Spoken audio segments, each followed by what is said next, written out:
Hey everybody, welcome back to another edition of What You Readin'. People ask me all the time, as a world celebrated, world renowned comic book writer, uh, what, what do I read? What do I read for entertainment? What do I read for information? What do I read when I'm not writing? And boy, oh boy, oh boy, I love this one. It's the most recent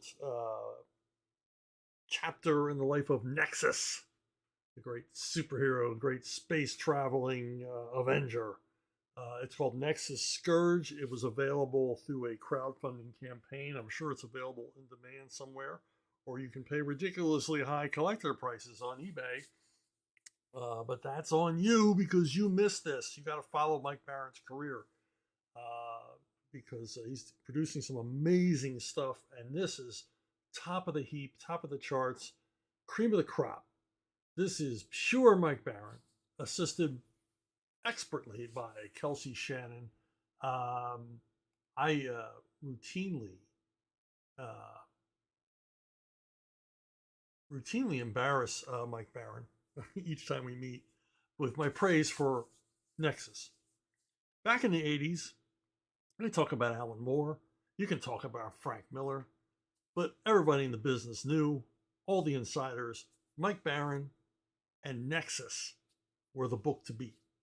They were the pinnacle, the high bar. And Nexus was just a terrific comic, a terrific comic book character, and it kind of led the way toward more cinematic storytelling, more thoughtful storytelling. Mike broke all of the usual superhero tropes to tell a terrific series of cosmic adventures. And Nexus became enormously popular, but unfortunately, faded away for a while with the fortunes of First Comics, which published it until they went out of business. But forget all that. Mike's independently producing Nexus Comics on a fairly regular basis, and this one's just awesome. It's told with Mike's breathtaking economy. There's not a wasted panel. There's not a wasted word in the story, and the story is epic. There's a sentient spaceborne virus that's traveling through the universe, and it's wiping out whole civilizations. It's consuming planets.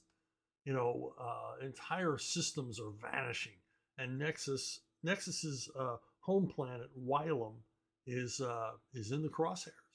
But Nexus is out there trying to cobble together an alliance of characters we've seen before in the series.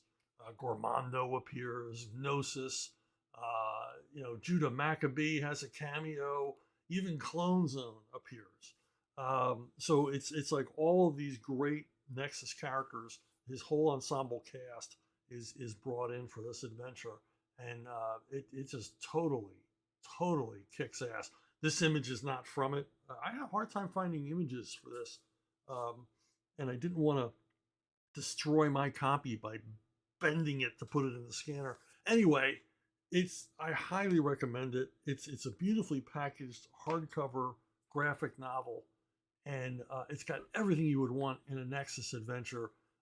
Mike obviously has a passion. These characters live in his mind and his heart, and no one could possibly write them the way he does. And Kelsey Shannon, Kelsey always brings it, but he really brings it on this one. The storytelling is top notch. Like I said, Mike really was the first guy to bring comics back to the sort of cinematic storytelling style that they knew at their peak. Under the kind of stuff that Joe Kubert and Harvey Kurtzman and guys like that did, Alex Toth, and really Mike and Steve Rude really brought it back instead of the yak kind of comics that we had throughout the 70s, and it was a game changer. And this is a great example of the character. I can't recommend it highly enough. I haven't enjoyed a comic like this seriously in the longest time. I mean, disclaimer: I'm friends with Mike and everything else, but that's got nothing to do with it. This is just a fantastic comic. So if you can seek it out, One day I hope they publish like a big oversized omnibus of all of these independent Nexus projects that Mike has worked on.